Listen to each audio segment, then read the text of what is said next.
El ciclismo internacional ha entrado oficialmente en una fase de ebullición absoluta tras la confirmación del escándalo deportivo más grave que se haya registrado en el seno de una gran vuelta en la era moderna.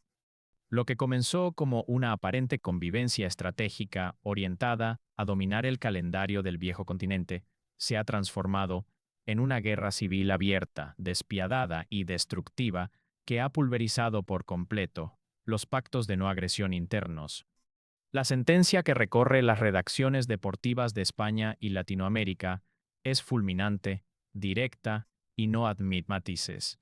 A Isaac del Toro ha destruido completo el estatus de Juan Ayuso en la alta montaña, desatando la locura y el descontrol absoluto del corredor español ante lo que ya se califica abiertamente como una masacre deportiva sobre el asfalto. Este enfrentamiento ha roto de forma permanente la paz logística de las estructuras de vanguardia, sumiendo a los directores técnicos en un estado de parálisis moral ante los micrófonos de la prensa internacional. El foco de este estallido se sitúa en las rampas más brutales de la jornada, un territorio hostil donde la geografía implacable de los puertos de categoría especial se encargó de poner a prueba la verdadera resistencia de los supuestos jefes de filas. En un movimiento táctico que no figuraba en las pizarras digitales del equipo, el joven prodigio mexicano decidió que era el momento de dejar de actuar como un escudo secundario y comenzó a imponer una velocidad de crucero que desmanteló de forma inmediata las defensas biológicas de sus propios compañeros de escuadra. El demarraje de Del Toro no fue una aceleración progresiva para desgastar a los rivales externos, sino un hachazo seco, violento e implacable que obligó a Juan Ayuso a salir de su zona de confort de manera prematura. El resultado de este cambio de ritmo fue una carnicería física en directo, donde el ciclista español observó con absoluta frustración cómo la silueta del latinoamericano abría un hueco insalvable sobre el asfalto derretido por el sol.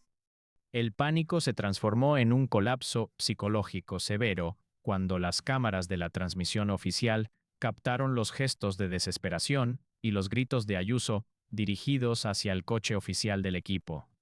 El español, que se consideraba el heredero natural de las grandes vueltas y el capo indiscutible del bloque europeo, enloqueció por completo al verse incapaz de sostener la intensidad anaeróbica que imponía el pedalear demoledor del mexicano.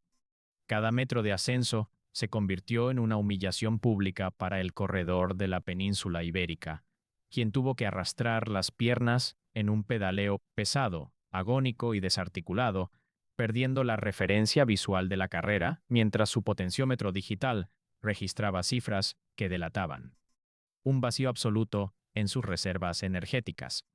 La destrucción estratégica ejecutada por Del Toro no solo le arrebató el liderato virtual de la competición, sino que trituró de forma permanente la soberbia corporativa de un corredor que se creía invencible a base de galones y estatus mediático. La crisis institucional ha escalado a niveles de escándalo total tras confirmarse que las comunicaciones internas a través del pinganillo se convirtieron en un hervidero de reproches e insultos durante los kilómetros finales del puerto. Los directores deportivos intentaron emitir órdenes de contención desesperadas para frenar la sangría de tiempo, el mexicano que levantara el pie del acelerador y esperara a un Ayuso que se hundía irremediablemente en la clasificación general. Sin embargo, la mentalidad salvaje de Isaac del Toro operó con una frialdad matemática implacable, ignorando las presiones de la directiva y continuando su marcha triunfal hacia la cima. Esta insubordinación justificada por la cruda realidad del asfalto ha dejado al descubierto las graves carencias de autoridad dentro del equipo, demostrando ante los ojos del planeta entero que las jerarquías teóricas no valen absolutamente nada cuando el fuego de la competición real dicta su veredicto ineludible. Por su parte, el entorno del ciclismo español ha reaccionado con una furia chauvinista que roza la demencia en los platós de televisión y las portadas de los diarios deportivos. Los analistas ibéricos, incapaces de procesar la superioridad física del corredor latinoamericano, han calificado la jornada como una traición intolerable y una falta de respeto a los códigos tradicionales del pelotón. No asimilan que la era de los privilegios por nacionalidad ha quedado completamente desterrada por una nueva generación de ciclistas que corren con el cuchillo entre los dientes y que no rinden pleitesía a ningún campeón consagrado. La realidad que intentan ocultar con titulares escandalosos es que Juan Ayuso ha sido liquidado deportivamente en su propio terreno, expuesto ante millones de espectadores como un líder vulnerable que carece de la fortaleza mental y el fondo biológico necesarios para responder a los ataques lejanos y caóticos de la potencia mundial. Mientras el bloque europeo se debate en medio de recelos y divisiones internas que prometen fracturar la convivencia en el autobús del equipo, la figura de Isaac del Toro se consolida como el eje sobre el gira la destrucción de los viejos imperios del ciclismo contemporáneo. Su capacidad para sostener ritmos extraterrestres en los momentos de máxima exigencia ha transformado esta gran vuelta en un escenario de capitulación histórica para sus detractores. El imperio mexicano sobre ruedas es un hecho consumado que nadie puede detener con estrategias de laboratorio ni con quejas ante la prensa. La montaña ha hablado. El veredicto es inapelable y la masacre táctica ejecutada por el joven monarca del asfalto ha dejado claro que la corona del ciclismo mundial ha cambiado de manos de forma definitiva, abriendo una brecha psicológica que mantendrá a sus rivales directos sumidos en la más profunda de las pesadillas competitivas. El drama desatado en las alturas de la montaña no tardó en expandirse por todo el circuito internacional, alcanzando niveles de tensión insostenibles cuando el bloque de persecución se vio obligado a intervenir de forma directa ante la carnicería táctica en curso. Juan Ayuso, con el orgullo completamente herido y la mirada fija en el asfalto, intentaba desesperadamente encontrar un aliado en medio del caos que disminuyera el impacto de la fuga de Isaac del Toro. Sin embargo, en lugar de encontrar solidaridad en los capos latinoamericanos, el español tropezó de frente con la muralla estratégica de Richard Carapaz. El veterano campeón ecuatoriano, un ciclista curtido en 1000 batallas y maestro en el arte de la supervivencia en la alta montaña, leyó la situación con una frialdad implacable y decidió intervenir de inmediato para bajar de las nubes al corredor ibérico, recordándole a base de pedalazos salvajes. ¿Quiénes dictan verdaderamente la ley del sufrimiento en el ciclismo contemporáneo? Carapaz no mostró ni un miligramo de piedad competitiva ante los gestos de frustración del español. Mientras Ayuso enloquecía gritando hacia los coches de asistencia, el ecuatoriano se colocó solo para acelerar el ritmo en las zonas más hostiles del puerto, obligando al ciclista de la península a tragar el humo de los tubos de escape y a digerir la cruda realidad de su propia vulnerabilidad física. La intervención de Carapaz funcionó como una bofetada de realidad fulminante. Le dejó claro al bloque europeo que las jerarquías impuestas por el aparato mediático de su país no tienen ningún valor cuando la carretera se inclina y las piernas claman por oxígeno. La sentencia del corredor sudamericano sobre el asfalto fue un golpe psicológico demoledor que terminó por hundir la moral de un Ayuso que ya observaba con absoluto pavor cómo se le escapaban los minutos y la credibilidad como líder absoluto en una sola tarde de furia. La carnicería táctica se trasladó de inmediato a los autobuses de las escuadras implicadas, desatando una parálisis moral colectiva en los gabinetes de crisis de los equipos dominantes. Los directores técnicos, incapaces de procesar el colapso masivo de su líder estrella a manos de un compañero de filas, observaban los monitores de televisión con los rostros desencajados y los teléfonos ardiendo en comunicaciones de emergencia. Los reproches internos no tardaron en filtrarse al paddock. La directiva española acusaba de traición y de falta de códigos al entorno de Del Toro, mientras que los preparadores físicos del equipo admitían, bajo estricto anonimato, que el rendimiento del joven competidor mexicano estaba destruyendo todas las simulaciones de laboratorio. Intentar obligar a un ciclista con una capacidad de recuperación celular fuera de lo normal a detener su marcha para salvar el orgullo herido de una estrella consagrada era una orden absurda que el asfalto se encargó de anular sin contemplaciones. El aislamiento de Juan Ayuso en los kilómetros decisivos de la jornada expuso las graves fisuras estructurales de un ciclismo europeo que basó su dominio en la especulación y el control rígido de los potenciómetros. Ver al supuesto capo del bloque arrastrar las piernas en un pedaleo pesado, agónico y desprovisto de toda elegancia técnica, fue la confirmación de que la maquinaria perfecta de vatios había sido triturada sin piedad por la ambición visceral de la nueva ola latinoamericana. El corredor español, que durante meses se paseó por el paddock con la soberbia corporativa de quien se cree dueño legítimo de las grandes vueltas, se encontró golpe sumido en una profunda pesadilla competitiva, desprotegido frente al viento, sin gregarios de sostener el castigo y expuesto a una humillación deportiva en directo ante millones de espectadores en todo el mundo. Mientras el caos destruía la paz institucional de sus rivales, el búnker del UAE Team Emirates se convirtió en un territorio de pura euforía contenida y cálculos matemáticos implacables. Los estrategas de la formación emiratí entendieron de inmediato que el orden tradicional del ciclismo profesional ha quedado liquidado de forma permanente por la audacia de Del Toro. Ya no existe espacio para los pactos caballerescos en las subidas ni para el respeto reverencial a los galones del pasado. El imperio mexicano sobre ruedas se ha establecido con la fuerza de una condena definitiva, forzando a todo el circuito internacional a arrodillarse ante su ley y dejando claro que en la alta montaña solo sobreviven aquellos dispuestos a arriesgarlo todo en el territorio del peligro absoluto. El avance del grupo favoritos, por los tramos más descarnados de la subida final, se convirtió en un escenario de pesadilla para la estrategia del ciclismo europeo. Los directores técnicos, refugiados en los coches oficiales tras la aparatosa intervención de Carapaz, observaban con absoluta parálisis moral cómo las diferencias tiempo en las pantallas de telemetría continuaban aumentando de forma alarmante.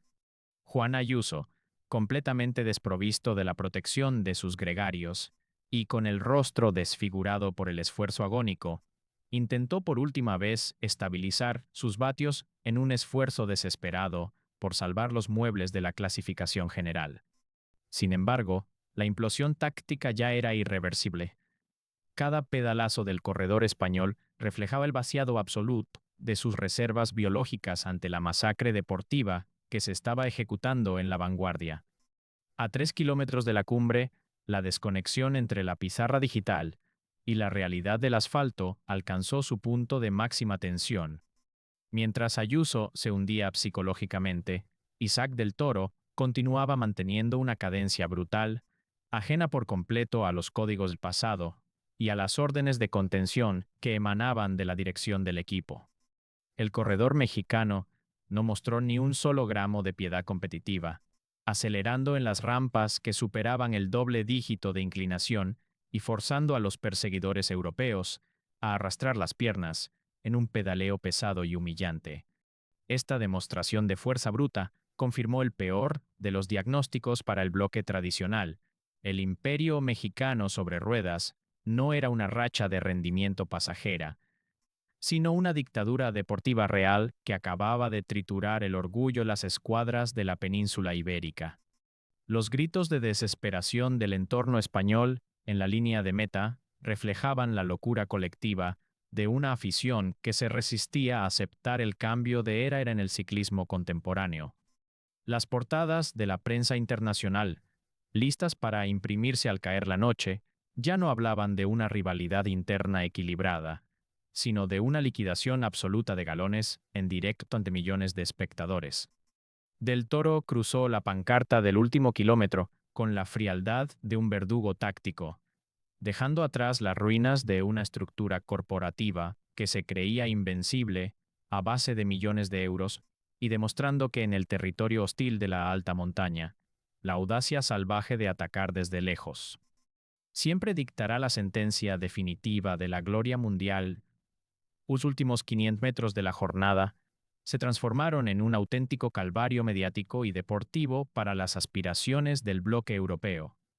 Isaac del Toro cruzó la línea de meta con una frialdad demoledora, clavando una estaca definitiva en el corazón del orgullo ciclístico español. No hubo gestos de falsa modestia ni celebraciones comedidas. El rostro del corredor mexicano reflejaba la ferocidad de quien sabe que ha ejecutado un golpe de estado en pleno asfalto de la alta montaña. El cronómetro oficial comenzó a correr como una cuenta regresiva mortal para Juan Ayuso, desnudando ante las cámaras de todo el planeta la magnitud real de la catástrofe que acababa de sufrir el corredor ibérico. Minutos más tarde, la silueta completamente desfigurada por el esfuerzo agónico de Ayuso apareció en el último tramo de la valla publicitaria. El pedalear del español ya no era el de un campeón que aspira a la corona mundial, sino el de un superviviente que arrastra las piernas intentando mitigar una humillación que promete dejar secuelas psicológicas permanentes. Al cruzar la línea, el colapso fue inmediato. Ayuso se tiró sobre el manillar, incapaz de levantar la mirada, con los ojos inyectados en sangre y una mezcla de sudor helado y frustración cubriéndole el rostro. A pocos metros, Richard Carapaz lo observaba con la fría satisfacción del cazador que ha visto caer a su presa, confirmando que la lección de humildad en la montaña se había completado con un rigor despiadado. La verdadera tormenta está de forma violenta en la zona de los autobuses de los equipos, donde el protocolo de relaciones públicas saltó hecho pedazos en cuestión de segundos. Juan Ayuso, ignorando los micrófonos de la prensa internacional que buscaban desesperadamente sus declaraciones, se dirigió directamente al búnker del UAE Team Emirates con una furia incontenible. Los testigos directos afirman que los gritos e insultos del corredor español retumbaron en todo el paddock, acusando directamente al entorno del mexicano de romper los códigos NOR y de ejecutar una traición premeditada para dinamitar su liderato. La parálisis moral de los directores deportivos ante el estallido de su estrella fue absoluta, confirmando que el vestuario está completamente roto y dividido en dos facciones irreconciliables. Por su parte, el entorno de Isaac del Toro se mantuvo en una postura de absoluta firmeza táctica, rechazando de forma contundente las acusaciones de la delegación española. Los preparadores físicos del nuevo capo de la montaña dejaron claro que las carreras se ganan con piernas y no con decretos de oficina, y que obligar a un ciclista con un fondo biológico superior a frenar su marcha para proteger la debilidad de un compañero habría sido un insulto al deporte. La sentencia de la carretera es irreversible. La era de los privilegios y las jerarquías teóricas ha sido liquidada de forma permanente por la ambición visceral de un coloso mexicano que ha decidido gobernar el pelotón internacional con el cuchillo entre los dientes. La caída de la noche sobre él. Campamento de la Gran Vuelta no trajo la paz, sino una confirmación matemática y fría de la carnicería que se había vivido en las rampas de la alta montaña. Los analistas de rendimiento volcaron los datos de los potenciómetros en los ordenadores de la recámara de crisis, y el resultado dejó a los técnicos europeos en un estado de parálisis absoluta. Los números registrados por Isaac del Toro durante los últimos kilómetros del puerto fueron calificados unánimemente como extraterrestre. Un despliegue de fuerza bruta y capacidad anaeróbica que desafía las simulaciones de laboratorio más avanzadas de la temporada. La realidad golpeó de frente al ciclismo tradicional. No existía ningún error de cálculo en la estrategia del mexicano, sino una superioridad biológica incontestable que ha dejado a Juan Ayuso y al bloque de la península ibérica sin el menor argumento técnico para justificar su debacle.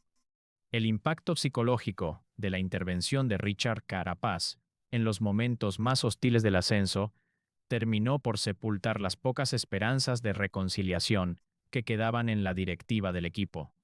Al unirse al ritmo de castigo del corredor latinoamericano y bajar de las nubes la soberbia de Ayuso, el veterano campeón ecuatoriano dictó una sentencia fulminante que reconfigura las alianzas en el asfalto.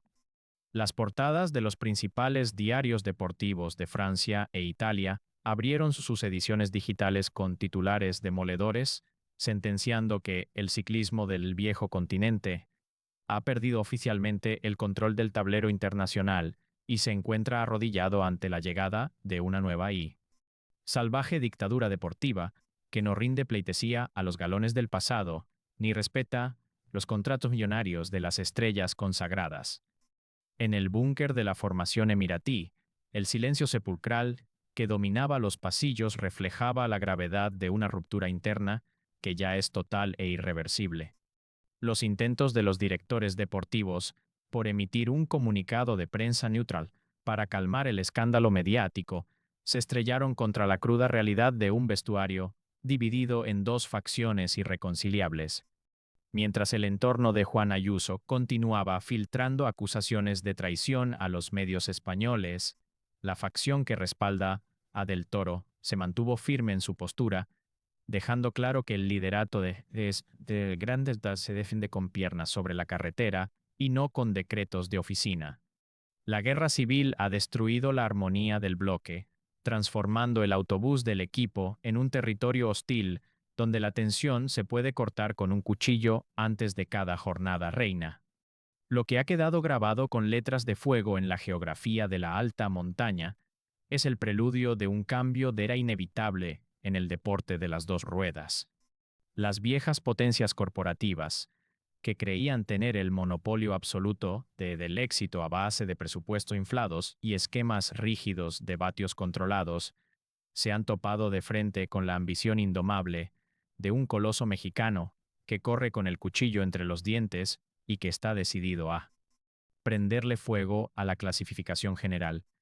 La persecución ha terminado, las pizarras digitales han sido quemadas en la hoguera de la cumbre, y en medio de las ruinas de un pelotón europeo que arrastra la forma agónica, la figura imponente de Isaac del Toro se alza en solitario, como el único dueño del asfalto mundial.